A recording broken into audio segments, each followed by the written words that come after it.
Lewis Hamilton's a seven-time world champion. Stroll on pole, Vettel on the podium on a dodgy surface at the Turkish Grand Prix. I'm chasing lamely. Let's talk F1.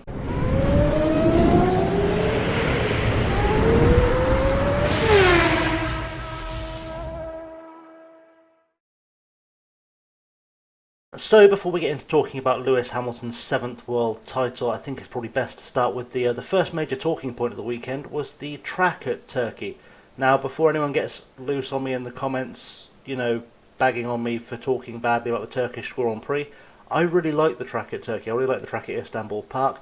Turn 8, might be my favourite corner in F1. Maybe. We've also got the Eau Rouge Raidillon complex. We've got the Maggots Beckett's complex. But for one outright turn, it is technically one outright turn. It's kind of a men from boys thing. But the big talking point this week was that they resurfaced the track in Istanbul ahead of this race, and there was a lot of talk about how the road. I'm going to let Chamber explain this properly because I have no doubt he's working on a video right now that will explain it with full graphics and his engineering knowledge. But the talk was that the track was too smooth and leaking oil from where it had been resurfaced, which effectively, from the understanding we've got, turns it into the motor racing equivalent of an ice rink. Now, I know there are going to be people out there who are fans of rally who are going to go, well, in rally we drive on snow and we drive on ice and drive on gravel and, they're professional racing drivers, they should be able to cope with it. And that's true to an extent, but rally cars are designed for that. F1 cars aren't designed to be all-terrain vehicles. They're designed to perform on a fairly specific range of either road or road similar track surfaces.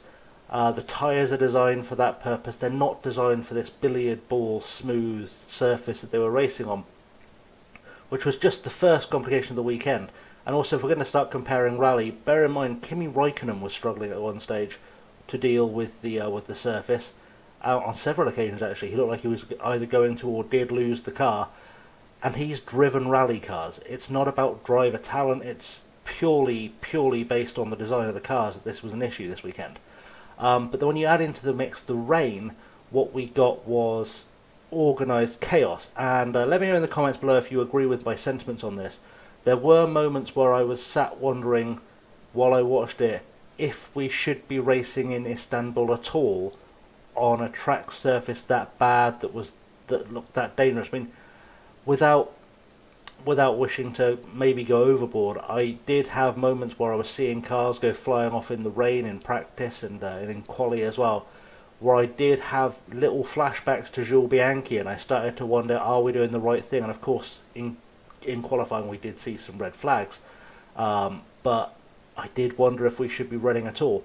And I started to question whether or not they put we need to get these races out because of the virus ahead of driver safety to an extent, which is a real concern. I have moments where I wondered as well whilst I was watching what guys like Jackie Stewart or Niki Lauda would say about a surface like that. But it did what it did do was throw in a really good mix into qualifying, which was interesting. I mean, we saw some big names looking like they might perform and not perform, but of course the big headline of qualifying was that Lance Stroll took his first pole in Formula One.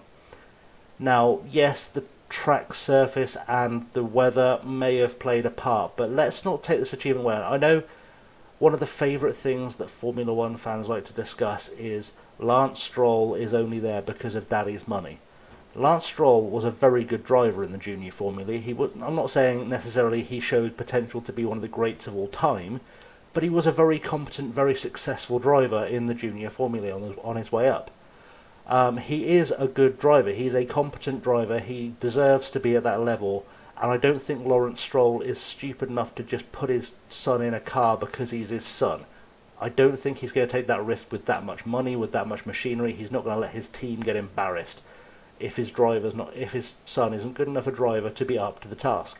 And I think what was really the proof here is that if you look at the Q3 times, he's done very well to manage a car in those conditions. It's a midfield, upper midfield car. He's done well to manage it in those conditions. But he's also qualified almost 5 seconds faster than Lewis Hamilton, the world champion. That, to me, says this guy's got some skill. And it's you could argue it's a fluke and various other factors, but Max Verstappen wasn't far behind him, and there was some good drivers up there as well. Sergio Perez was up there, and it's not, we're not talking about a guy. Okay, you could call it a fluke, but there was an element of talent, of skill to getting that podium, and I'm really happy to see him get it. I hope this is kind of the start of Lance starting to get his mojo back a little bit and starting to maybe prove some of the doubters wrong, because to be able to get a time like that out of a car that isn't a top of the field car, yes, it's last year's Mercedes, but it's not really a top of the field pack leading team. To be able to get that kind of performance out of a car like that, and to be able to put 5 seconds over the world champion is insane. You would expect Lewis to have adapted better. You certainly have expected the Mercedes team to have found a way to cope, and those things didn't come together until the race, at least. But I think maybe it's time we stop talking about Lance Stroll as daddy's boy and start talking about Lance Stroll as a racing driver, as what he does for a living, because he's good. He's not a bad driver, and I think he's proved that this weekend. Now, moving on to the race, obviously lots of good racing, lots of interesting racing. Maybe a little bit of cautious racing, which is not ever something we want to see. We don't want it. We want racing to be safe, but don't want it to be cautious, because we don't want drivers tiptoeing around a track. And I think there was an element of drivers just not trusting the surface. A lot of drivers have come out and said they didn't trust the tyres on the surface. They couldn't warm them up. They couldn't make them work. And those are valid criticisms that I think maybe someone needs to talk to Formula One management about. They need to talk to the FIA about. They need to be talking to Pirelli about why there wasn't some kind of recon. I mean, obviously there has been a virus, but someone should have done some kind of recon. They must have known this track had been resurfaced. It won't have been a secret to them. And I feel like someone should have had a conversation and taken a car out there and said, okay, Pirelli, let's see if your tyres work on this surface, and if they don't, let's make that change, let's fix that, because ultimately that became an issue and became a safety issue, which again goes back to the question of, are we trying to get races out for the sake of having races and not taking into account the safety of the drivers, which really should be a priority in this day and age. But it was a good race, a really exciting race. I'm really pleased for Seb Vettel getting on the podium with that kind of last corner, more or less, overtake on Charles Leclerc. And yes, Charles Leclerc made a big mistake. Let's not sugarcoat it. He tried to go for the dive for second. He didn't make it, and he lost his place, and Seb took advantage. But after the season he's had, with the car he's had, I mean, Sebastian Vettel is a 4-time world champion. He is going to always be in the conversation of all-time greats. And he's not had a great season, and the fact that we're talking about him getting a podium, the fact I'm having to discuss him getting a podium like he is a rookie driving a Haas, is embarrassing. It's embarrassing for him, and it's embarrassing for Ferrari, and to be honest, it's embarrassing for the sport that we've got this far into the season and we're just now seeing Seb Vettel in a Ferrari getting a podium. That to me is madness. But the big headline story, of course, of the week is that Lewis Hamilton takes the win in Turkey, a commanding one as well, almost half a minute lead by the time he crossed the line, which in those conditions is insane. Really shows how quickly he got comfortable with the car once he got some good lapping under his belt, once he wasn't having to focus on hot lapping as well. Made the tyres work, found the grip, worked very hard throughout the race. Really showed his class on the track as a driver. And of course, the win, as well as Valtteri finishing outside the points, is enough to make him the 7-time World Drivers' Champion. I don't want to get deep into the GOAT debate, because I'll probably do another video on this at some stage. I don't think it's fair to have that conversation ever. I mean, as a serious endeavour. I mean, it's fun to discuss during, among friends and on the internet with other fans and all that kind of stuff. It's fun to discuss, but we'll never have a definitive answer, and people need to stop treating it like we'll ever have a definitive answer to this question, because we won't. We'll never see peak Lewis against peak Senna, against peak Schumacher, peak Fangio, peak Jim Clark. We're never going to see that race. We'll never see and you could maybe simulate it in Assetto Corsa or the F1 game, or someone I'm sure could way smarter than me could figure out how to make that happen. But it's not the same, because you can have an AI Jim Clark and it's still not going to think like Jim Clark. It's not going to train like Jim Clark. It's not going to drive like Jim Clark. We'll never have a definitive answer, and it's fun to discuss. So when people say, oh, he's a 7-time world champion and he's equalled Schumacher, that doesn't mean he's automatically the greatest of all time. I'm not taking anything away from Lewis. I don't want people to think that I'm a Lewis hater. I was for a while. I'll admit I was when he first came in, and I think Lewis would be the first to admit that the things I'm about to say about him are true. They're reflective of him as the young driver coming up. When he came in, I think he got a lot of media attention. I think a lot of it went to his head, and he became a complete celebrity faster than he became a complete racing driver. And I think it showed, and I think that was what turned a lot of fans off, was that you'd see him going to all these star-studded events with his pop star girlfriend, doing fashion shoots and all this kind of stuff. And yes, that comes with being an athlete. It comes as part of the sport. It's not, it's not new. I mean, James Hunt was doing that in the 70s. But I think it turned people off of him. I think people saw Lewis Hamilton celebrity more than they saw Lewis Hamilton racing driver. And I think that's a really important distinction we need to be able to draw as fans. And I like that he has grown up and he's become much more mature. And I know that there's a certain section of the F1 fan base that really should stick to NASCAR, who have been criticising him for getting involved in Black Lives Matter and for social justice stands and for talking about climate change and all these things. But Lewis has grown up a lot in the public eye over the last, 13 years. He's become much more mature. He's started to show Lewis a lot more rather than celebrity Lewis, and we get to see now that he's a really intelligent guy. He's a really deep thinker, really thinks about the world as well as the sport, and has that understanding of his place in the world. And I think Lewis as a world champion is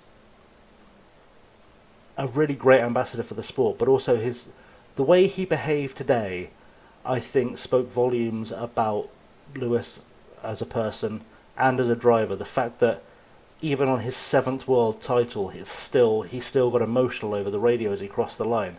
The fact that he took the time to give his speech about, talking to kids watching, saying that if you want something, if you believe in something, chase the dream, achieve it, because you can get it if you work hard enough.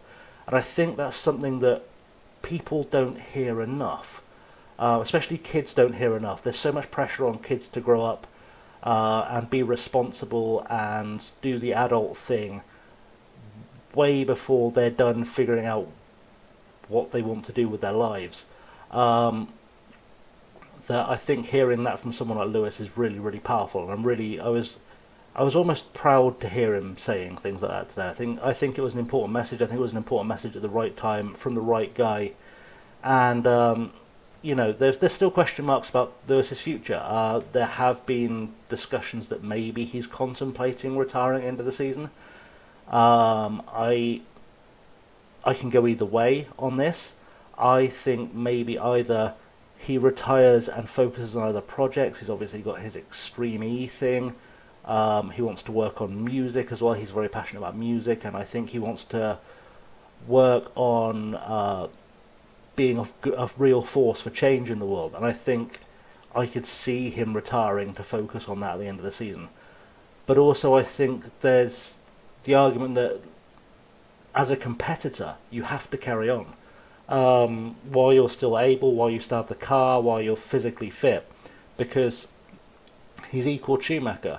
But as much as we have a sport that is about sentiment, and there's an argument that do you want to be the guy that beats Schumacher on that total of 7 world titles? There's also the you're a competitor, you want to be the best, and you want that 8th world title.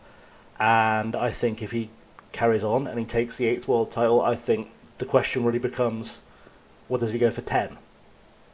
Just to have a nice round number, does he go for 10? And if he doesn't carry on, that great. But he's proved everything he needs to in the sport. He's proved absolutely everything he needs to. He's blazed a trail as the first black world champion, or mixed race world champion. He has almost blazed a trail as well as Lewis Hamilton's not a guy that comes from money like a lot of F1 drivers do. And he's proved that you can come from nothing and get to Formula One, which was something that I mean, Lewis and I are the same age, give or take a few weeks, and it was not something that we would have heard growing up. It was something very alien growing up, and I'm sure if Lewis was to see this, he'd agree with me, that you weren't, when I was a kid, I'd have loved to have been an F1 driver. My family couldn't have found the money to get me racing. If their lives had depended on it. So I was stuck being a fan, and Anthony Hamilton deserves all the credit in the world as well for this, because he has worked so hard to get Lewis that opportunity. But when you're a working class kid, you don't hear, oh, you can be an F1 driver, because it's not an accessible sport. It's not like football. You can buy a football for a tenner and you can go and kick around on the local playground with a bunch of mates and you can get good. You can't buy a car in Argos for a tenner and go racing. You can't do it. It's not possible. But I think the fact that Lewis has done this and has been able to achieve this, I think is really inspirational for the new generation and the generations coming up.